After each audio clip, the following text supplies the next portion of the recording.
Une autre halakha pour Sukkot très importante. Le srach. Le srach, il a 3 conditions pour que ça soit kasher. Le matériel qu'on met par-dessus la souka, pour qu'il soit kasher, il a 3 conditions. Première condition, il faut qu'il pousse de la terre. Ça, c'est la première condition. Deuxième condition, après qu'il a poussé de la terre, tu dois le déconnecter de la terre. Il ne peut pas rester connecté. Troisième condition, il faut que ce soit un matériau qui ne reçoit pas de l'impureté. Je vous donne un exemple. Métal. Le métal, il a 2 problèmes. Il ne pousse pas de la terre. Et en plus de ça, le métal, quand il touche quelque chose d'impur, c'est un conducteur d'impureté. Il devient impur. Et il conduit aussi l'impureté. Il donne l'impureté aux autres. Alors le métal, pas. Si je prends le plastique ne reçoit pas de l'impureté. Mais le plastique ne pousse pas par terre. Alors c'est pour ça que les gens utilisent des branches. Ou la plupart des gens aujourd'hui, ils sont passés à utiliser les matelas de bambou. Qu'on va parler bientôt. Okay? Pourquoi? Mais ça c'est d'abord les lois de la souka. Maintenant, le plus grand problème que les gens font face, c'est les arbres qui penchent sur une souka. Okay? Maintenant, rien que vous sachiez, il n'y a pas d'auteur minimale ou maximale. Un arbre que ses branches sont par-dessus d'une souka, même s'il est 40 pieds, 50 pieds, 100 pieds, 200 pieds, c'est pas caché. C'est pas caché. Si les branches. Alors les palmiers, c'est pas caché. Non. Si donne l'ombre sur votre souka, l'arbre donne l'ombre sur votre souka, c'est pas caché. Il faut que vous coupez cette partie pour que la souka soit directement sous le ciel. Sous le ciel. Okay? Alors maintenant, des fois, l'arbre est tellement haut, tu dis, ah mais non, oui, il n'est pas dessus de la souka. C'est pas caché. Alors, il faut que tu fasses attention. Ou tu bouges la souka, tu la feras pas. Ou tu coupes là. Non, tu coupes là. Le branche. Tu coupes le branche là. Okay? Si c'est un arbre fruitier, éloigne-toi. Fruitier. Les arbres fruitiers, on ne touche pas. Si quelqu'un a besoin de tailler un arbre fruitier, c'est rien que par un non-juif. Un juif ne touche pas un arbre fruitier. Okay? Tu n'as pas le droit. Et surtout, tu ne coupes jamais un arbre fruitier. C'est dangereux pour ta vie. C'est un risque de vie, toucher un arbre fruitier. Même les bananiers? Un arbre fruitier, bananier, pommier, poirier. Une fois que les bananes sortent, on coupe les bananes et l'arbre il meurt. Ouais, il meurt de lui-même. Mais tu peux pas l'enlever. Hein? Tu peux pas le couper. Non, une fois qu'il meurt, tu peux l'enlever. Parce qu'il y a une autre branche qui sort d'elle-même. Correct. Il y a une branche. Ça? Alors, quand il y a eu... Comment? C'est pas un arbre. C'est une discussion, est-ce que la banane est un arbre ou pas? Parce qu'un arbre, un arbre, par exemple, une tomate, quand tu la coupes, quand tu la cueilles, la branche fane, et là, elle ne repousse plus. Pour qu'elle repousse, il faut la replanter. Le bananier, il fane, mais il repousse de lui-même.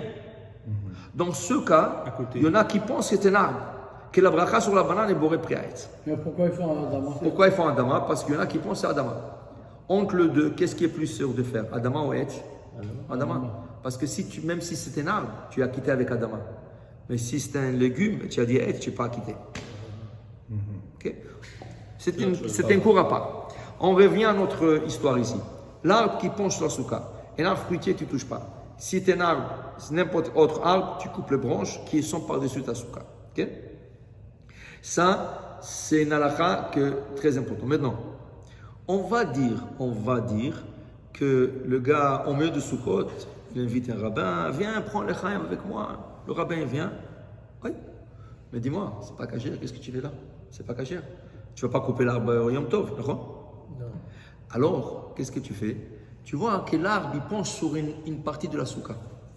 Dans cette partie de la souka, l'arbre penche, tu éloignes la table, ou s'il n'y a pas de place, elle est trop petite, au moins les hommes ne s'assoient pas sur l'arbre. Tu laisses aux femmes. Les femmes ne sont pas obligées. Oui, si elles s'assoient, les femmes reçoivent un crédit. Mais maintenant que je n'ai pas le choix, c'est ou les hommes ou les femmes, c'est sûr que c'est les hommes. Alors les hommes s'assoient de côté où il n'y a pas l'arbre, les branches qui penchent, et les femmes peuvent s'asseoir de côté où les branches y penchent. Okay? Mais a priori, je veux que même la femme soit dans une place cachère. Alors avant la fête, je m'en occupe. Alors ça, c'est la première chose. Vous voulez construire une souka? Est-ce qu'il y a un arbre? Il n'y a pas d'arbre construit là. Okay? Aussi, il faut faire attention au toit. Le toit, il est jamais flash avec le mur de la maison. Le toit, il dépasse parce qu'il va en pente. Alors il y a le mur de la maison, il y a le toit, la pente qui dépasse. Cette partie, il faut faire attention parce que beaucoup de gens utilisent le mur de la maison comme mur, un de 4 murs, mais la partie qui overlap, c'est ça, il faut que tu ne peux pas t'asseoir là-dessus. Sous cette partie, c'est pas caché. Tu t'assois sur un toit d'une maison. Alors encore, tu bouges la table pour que personne n'y s'assoie. Est-ce que le soukha n'est pas caché ou juste cette partie? Cette partie n'est pas cachée.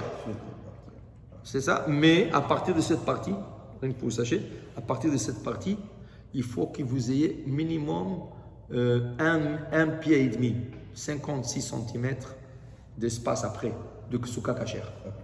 Donc ça, cette partie, il faut faire très attention. Les gens ne font pas attention, mais parce que toi, tu fixes le regard sur le mur. Mais ce n'est pas le mur, il faut regarder aussi les toits qui descendent. Bah oui, le mur, il y a C'est ça. quelque chose qui ressort Exact. du mur. Alors, il faut faire C'est du attention. bois, c'est une partie du toit, quoi. Ouais. Donc c'est pas caché. Alors maintenant, je reviens au bambou. Pourquoi les gens utilisent le bambou? Le Rav Ben Ishraï dit que, déjà, le Rav Ben Ishraï, on parle de 102 ans en arrière.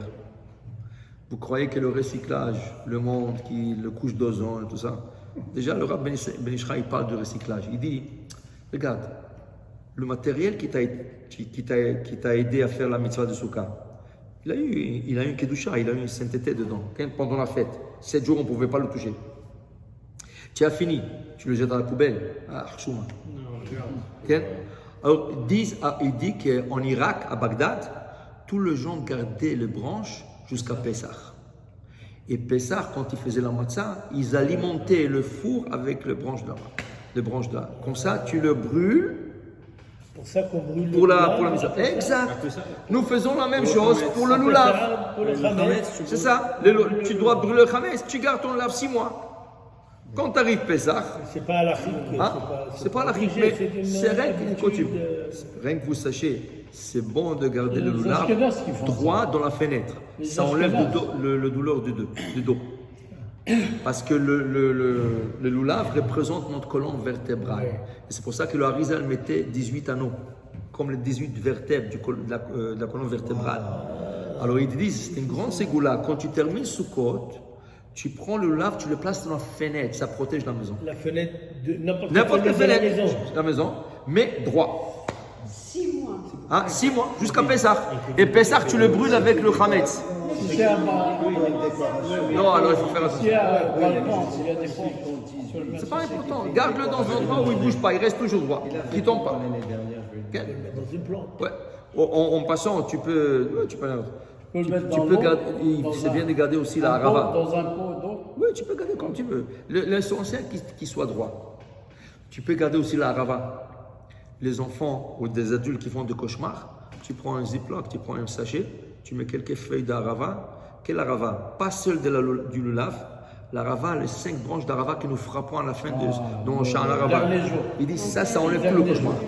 Si des petits enfants qui se réveillent la nuit, ils pleurent, tout ça, tu prends un petit, ça travaille à merveille. C'était ces goûts-là. Sur le lit. Aussi, ils disent, oui, sous le matin. le Et ils te matin. disent aussi, tu le mets un peu dans la voiture. Ça protège des accidents de la route. Ok? Tous les 4 minimes, ils peuvent servir à quelque chose. Ok? Les gens qui n'ont pas de cheveux. Cra. Et le pauvre, il n'a pas. Tu prends le hadas, les branches de myrte, tu le fais cuire. Tu prends cette eau et tu le bois un peu, tu le mets sur la tête. Ça fait pousser des cheveux. Je vais le dire à Dave. Ok? Chacun. Alors, le recyclage, tu ne jettes pas, tu réutilises parce que ça a beaucoup de choses. Ok? Et Le bambou, Hein? Le etrox fait une bonne confiture. le confiture. Confiture, ouais, c'est très bon. Ça, c'est le Moi, meilleur j'ai essayé. recyclage. Ouais, c'est très bon. Moi, j'ai essayé, c'est pas bon. Ah, ma tante, ouais, elle c'est le fait, très, il très était bon. formidable. Ça dépend, il faut savoir le faire. Ouais, il faut le savoir. C'est vrai. Si je fais les coins, je suis capable de faire les Trop que c'est très Non, non, difficile. mais il y a. Parce il y qu'il a a un qui goût réussit. amer. Moi, j'ai mangé une fois chez une dame. Yalla. Elle a fait- Écoute-moi, pourquoi on fait le bambou? Pourquoi on fait le bambou? Parce qu'on veut le recycler. Ça veut dire quoi? Au lieu de le jeter, tu le gardes pour l'année prochaine. Regarde, exact. Il peut rester 20 ans. Si tu le places dans un endroit sec, après Sukkot, il peut rester 20 ans facilement. Ok? Tu peux acheter Alors, un dépôt, ceux qui sont avec le fer. non, c'est pour ça que je vous dis. Maintenant, le bambou, le matelas de bambou, il faut que ça soit avec un tampon cachère. Pourquoi? Un matelas de bambou pour la souka, il est obligé d'être fabriqué, le fabricant est obligé de le fabriquer pour Sukkot. Mais s'il les fabrique pour une autre raison, par exemple des matelas de plage, c'est pas cachère. Matelas de plage, c'est un matelas qui, selon la loi juive, il reçoit de l'impureté. Tout ce qui est pour s'allonger ou s'asseoir reçoit de l'impureté. C'est pas cachère pour la souka, parce qu'on a dit qu'il y a une des trois conditions, c'est quoi? Qu'il ne reçoit pas de l'impureté. Le matelas de plage, qu'on s'assoit ou on s'allonge, le petit ou le grand, il n'est pas cachère pour la souka. Des stores, des fenêtres. Ah oui, les blinds. The blinds, right? Les stores de fenêtres. Ceux-là, ils ne sont pas cachers. Pourquoi? Parce que le fil qui attache tout le morceau de bambou, okay, c'est un fil qui n'est pas cacher. C'est important que le bambou est cacher de base, c'est un bois. Mais le fil qui attache ce roseau-là, ces bambous, il doit être cacher. Alors il peut être fait ou de coton, selon Rav Ovadia Yosef, ou selon Rav Heinemann, de nylon. Ça, c'est les deux matériaux qui sont cachers. Il y a un troisième matériau où ils commencent à faire au Maroc maintenant. Au Maroc, ils sont en train de coudre, si vous voulez, de mettre ensemble les roseaux avec des fils de roseaux. Ils font des fils de roseaux et ils coudent ça. Ça veut dire ils mettent ça ensemble avec des fils de roseaux. C'est le meilleur fil parce que c'est le fil naturel. Okay? Alors, tu ne peux pas acheter n'importe quel matelas. Tu es obligé de l'acheter avec cachouk, avec tampon. Ça vient avec un tampon. Okay? Et tu le places en haut de la souka. Tu as fini avec Sukkot. Tu le roules. Tu le gardes pour n'importe quoi. Okay? Alors c'est très important, Ken, très important de faire attention il n'y a pas des arbres qui penchent. Le matériel que tu vas se mettre dans la souka, c'est un matériel cachère qui pousse de la terre, qui est déconnecté et qui ne reçoit pas de l'impureté. Okay? Maintenant, est-ce que je peux attacher mon srach? Okay? Alors, clouer l'escar, c'est pas bon. C'est sûr que c'est pas bon. Mais aujourd'hui, il y a ce qu'ils appellent zip tie. Oui. Les petites attaches, c'est des attaches en plastique. Exactement. Okay? Alors maintenant, si tu veux attacher ton srach parce que tu habites dans un endroit où au milieu de la fête, il y a du vent, et ça risque, quelqu'un m'a dit qu'il fait ça sur son balcon, il habite 21 étages. Ah ouais. Oh, hein? Et il est sur la plage. Alors imaginez-vous un peu de vent. Il a dit chaque année, ça s'envole. Il m'a dit, est-ce que je peux l'attacher? J'ai dit oui. Ah, mais le plastique, oui, le plastique ne reçoit pas de l'impureté. Tu ne peux pas mettre le scar en plastique. Mais ici, il est fait rien que pour attacher. Donc tu pourras l'attacher avec le... Si tu veux encore faire mieux, toujours on essaie de faire mieux, tu prends un loulav qui n'est pas utilisable, un loulav, tu sors les feuilles du loulav, chaque feuille c'est une attache. Alors tu prends et tu attaches ton srach. Okay? Si tu veux mieux faire. Okay? Alors pour te dire, on peut attacher le srach, mais pas avec des clous, pas avec des vis.